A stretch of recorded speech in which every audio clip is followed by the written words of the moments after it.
सत साहेब जय हो। बंदी छोड़ की बंदी छोड़ सतगुरु रामपाल जी महाराज की जय हो। बंदी छोड़ कबीर साहिब जो भगत भाइयों, ये ज्ञान अमृत एवं षड्यंत्र का बीज पुस्तक एवं PDF एवं लिंक प्राप्त करने के लिए 98,280 और 72,914 ओम प्रकाश दास राजस्थान से आप ये पुस्तक प्राप्त कर सकते हैं। भगत भाइयों, इस पुस्तक में संत रामपाल जी महाराज का टोटल जजमेंट है और RSSS गुंडों का भगत भाइयों इसके अंदर काला चिट्ठा है।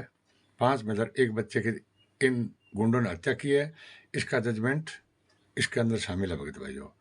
और भगत भाइयों, एक मेरी हाथ जोड़ के प्रार्थना और है, जो श्री राम जन्मभूमि पर अयोध्या में संत रामपाल जी महाराज के नाम से भंडारा कर रहे हैं, वो 25/2/24 से 26/3/24 तक वहाँ पर भंडारा करवा रहे हैं भगत भाइयों संत रामपाल जी महाराज के नाम से।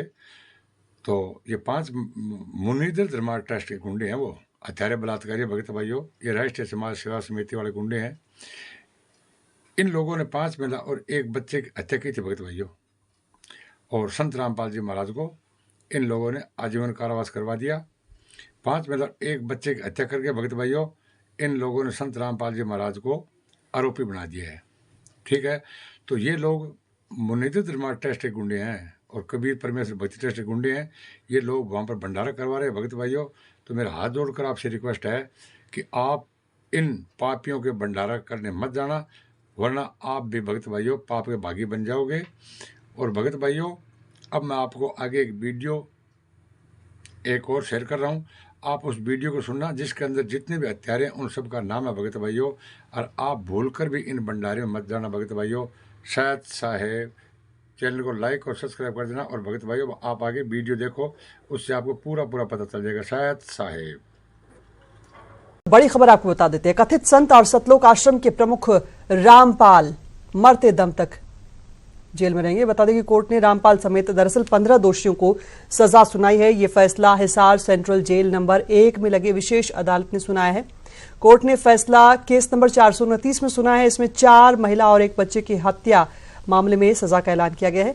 यह भी बता दें कि नवंबर 2014 में रामपाल के सतलोक आश्रम में हिंसा हुई थी। हिंसा में 6 महिलाओं और 1 बच्चे की मौत हुई थी। इस मामले में 11 अक्टूबर को कोर्ट ने रामपाल समेत 15 को दोषी करार दिया था और आज इस मामले में सजा का ऐलान किया गया है। हालांकि इस मामले में आजीवन कारावास की बजाय उम्र कैद की सजा, हम यहां पर दुरुस्त करना चाहेंगे, उम्र कैद की सजा का ऐलान किया गया है कोर्ट की तरफ से। इसके साथ ही 1 लाख रुपए का जुर्माना भी सजा के तौर पर रखा गया है।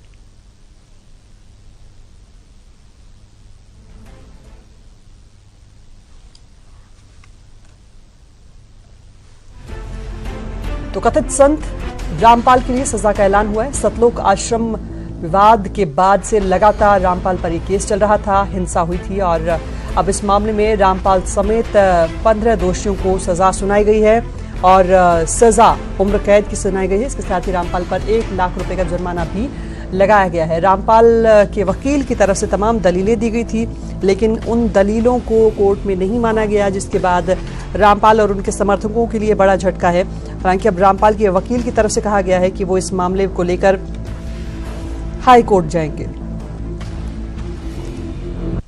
नैनसा मेरे साथ है।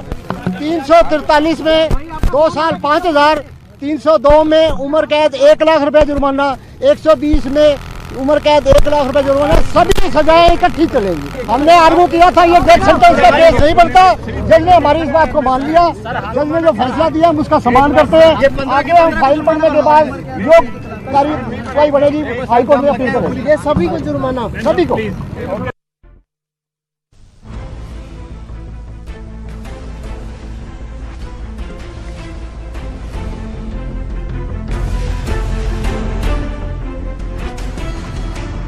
तो रामपाल के लिए सजा का ऐलान हुआ है। रामपाल को उम्र कैद की सजा सुनाई गई है। 2014 का यह मामला हत्या के मामले में दोषी करार दिया गया। 11 अक्टूबर को FIR नंबर 429 और 30 मामले में रामपाल समेत 29 लोगों को दोषी करार दिया गया और उसके बाद आज सजा का ऐलान हुआ है।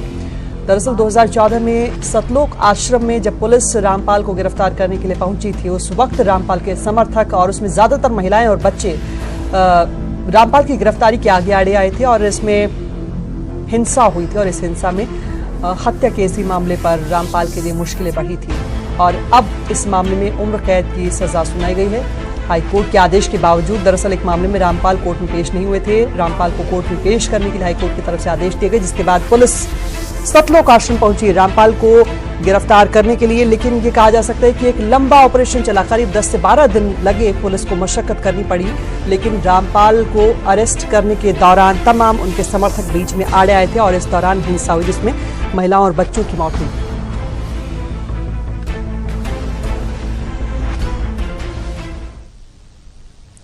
तो खुद को संत कबीर का अवतार और भगवान घोषित करने वाले रामपाल की कहानी हिंदी फिल्मों के किसी किरदार से कम नहीं है।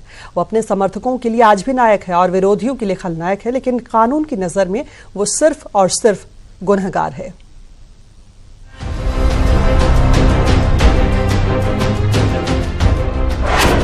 सोनीपत की गोहाना तहसील के धनाड़ा गांव में 8 सितंबर 1951 को जन्मा रामपाल दास हरियाणा सरकार के सिंचाई विभाग में जूनियर इंजीनियर की नौकरी किया करता था। इसी दौरान उसकी मुलाकात कबीरपंथी स्वामी रामदेवानंद महाराज से हुई। रामपाल उनका शिष्य बना और नौकरी के दौरान ही सत्संग करने लगा। देखते देखते उसके अनुयायियों की संख्या बढ़ने लगी।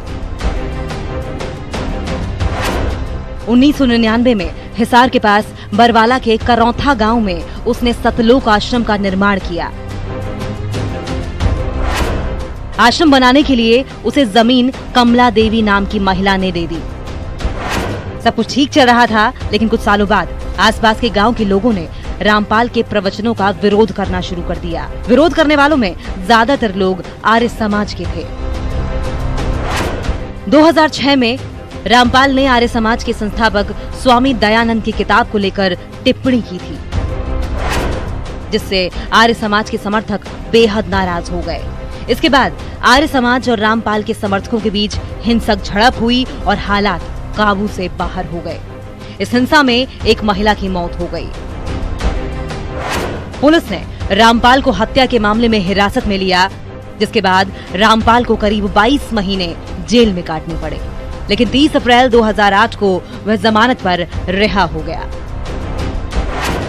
2009 में रामपाल को आश्रम वापस मिल गया, जिसके खिलाफ आर्य समाज के समर्थकों ने सुप्रीम कोर्ट का रुख किया, मगर कोर्ट ने उसकी याचिका खारिज कर दी। अगस्त 2014 में हिसार जिला अदालत में उसके समर्थकों ने हुड़दंग मचाया था, जिसके बाद पंजाब और हरियाणा हाई कोर्ट ने स्वतः संज्ञान लेते हुए उसे अदालत में पेश होने को कहा। रामपाल मामले की सुनवाई के लिए कोर्ट में पेश नहीं हुआ, जिसके बाद हाई कोर्ट ने उसकी गिरफ्तारी के आदेश दे दिए। पुलिस और पैरामिलिट्री फोर्स के जवानों ने 12 दिनों की कड़ी मशक्कत के बाद उसे गिरफ्तार किया। पुलिस और रामपाल के समर्थकों के बीच हुई इस हिंसक झड़प में करीब 120 लोग घायल हो गए थे, जिनमें कई पुलिसकर्मी भी थे। सतलोक आश्रम से 5 महिलाओं और एक बच्चे की लाश भी मिली थी। आखिरकार 18 नवंबर 2014 में रामपाल को गिरफ्तार कर लिया गया। रामपाल तब से जेल की सलाखों के पीछे कैद है।